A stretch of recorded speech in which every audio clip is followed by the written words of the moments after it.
Our protagonist is reincarnated as a scum of a noble, Noah Francis, in the famous game Absolute Oblige. In order to somehow evade all the game scenarios where he dies, he will have to fight against fate with his muscles. Hello and welcome to another manga spotlight. I was reincarnated as an evil noble in a game and became unparalleled with my overpowered muscles. And you can probably guess by that really long title, this is an isekai. So yeah, just like a rule of thumb, anytime you get a manga with a really long title, chances are it is most likely an isekai based off of either a light novel or a web novel. And this series is no different. So this is written by Hiro Ondon, who has done multiple isekai stories, and it is illustrated by Shitaki Gensue, who has not done a bunch of isekai. The best way I can describe this series is martial magic and muscles meets One Punch Man meets Mob Psycho 100 with a dash of the isekai reincarnated as a villain tropes thrown in. As you can probably guess by our premise, our main character is Noah Francis. And Noah Francis was just a regular dude who gets isekai'd into the video game Absolute Oblige. And he gets reincarnated as Noah Francis, who is the scummiest character in this game. So Absolute Oblige is an academy-based game with a fantasy setting. In the game, there is this nasty villain, and that villain is none other than Noah Francis. Noah Francis is a lord. He is extremely rich. He's able to buy just about anything with money. And he has a nasty tongue and a twisted personality. He likes to solve all his problems with money. He is the worst scum of villain nobles. And no matter what route you take in the game, Noah Francis always gets killed by the Demon Lord. And of course, our main character does not want to fall into that fate. So he realizes, okay, I got 3 years before I have to go into the academy.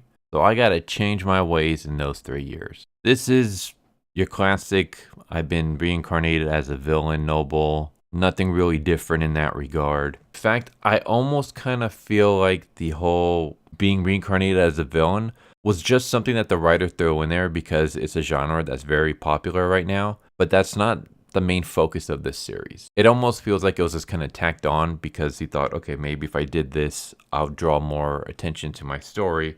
But this isn't what I'm mostly going to be focusing on, which I think is a good idea.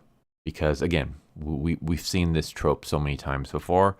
And our character, at least at the time of this recording, doesn't go through too much trouble with being this Noah character. When we start the story, he wakes up and he immediately apologizes to his butler and his maids. And of course, they think that there's something wrong with him. But eventually, they realize that, oh, maybe he's just had a change of heart. No one really questions this too much. His butler is named Sebas, and Sebas is freaking hilarious. He's probably my favorite character in this series. He's a big muscular dude who happens to be a former assassin. Noah's family has basically paid him a bunch, and now he is their butler. Specifically, Noah's personal butler.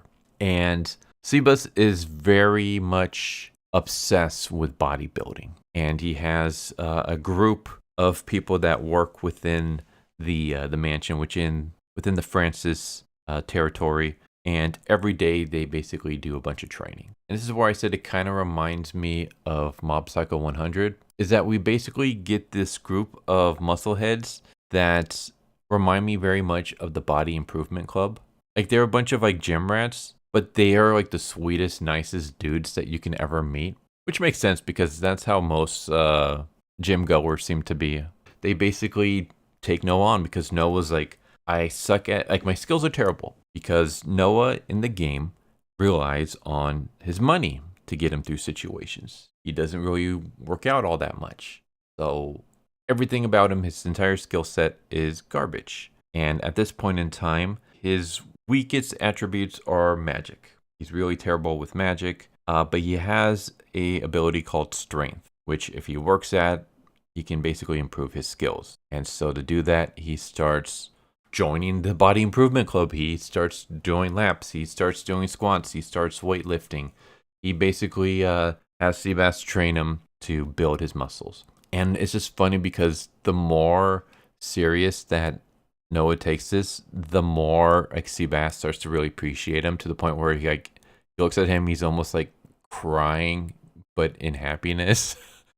And they basically have this thing where they're like, it looks like you're getting muscles, but the thing is that it's not just building muscles. You also have to talk to your muscles. You have to talk to your muscles, and by talking to them, you can push yourself to even greater heights, both physically and mentally. And so we see all the other muscle bound people in this club, and they compliment their muscles all the time. So we see them, they're like, another day's training complete, my honey. Oh, seems we didn't use enough weight today. We need more weight.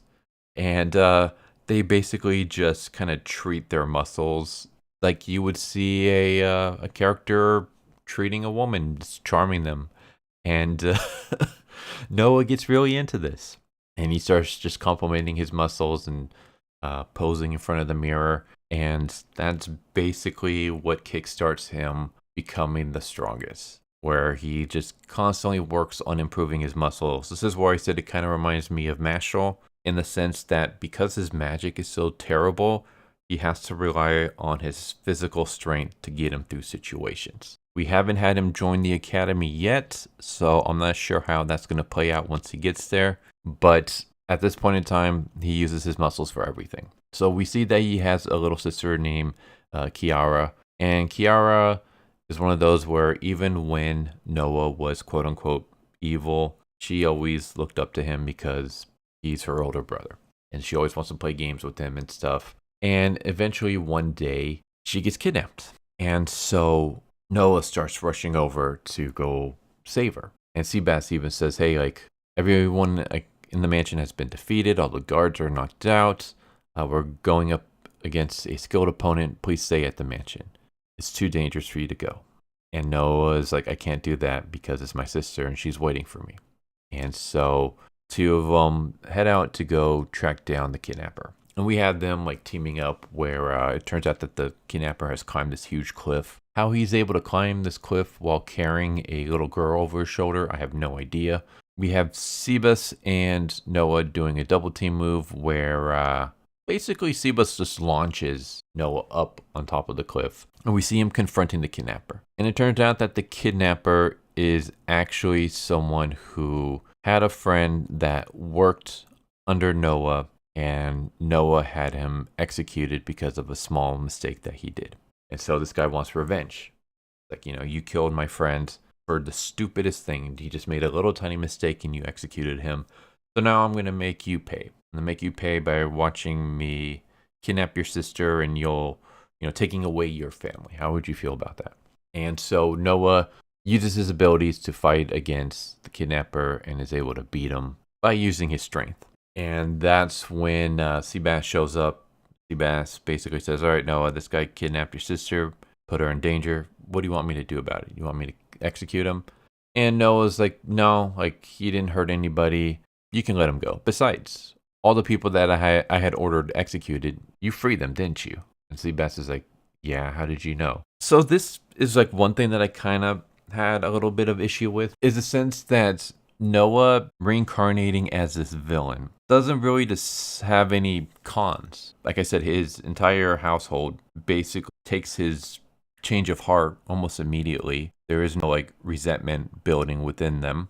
It turns out that everyone that Noah had quote unquote ordered to be executed weren't being executed because Sebas was basically telling Noah that, yeah, I executed them, but in reality, he was letting them go free and letting them like run off somewhere. So it's almost like there was no consequences for being reincarnated as this villain, which is why I said before, it almost feels like you can just throw out that whole little nugget in this story and just enjoy the story for everything else it gives you. But the kidnapper's happy that, his friend is still alive and all's well that ends well. And then that's when he realizes that he has been engaged to this other woman. And this woman, her name is Cecil. She is a character in the game that you can romance as the protagonist. And you may be wondering, well, how can you romance her as a protagonist if she's engaged to Noah? Well, it turns out that even though Noah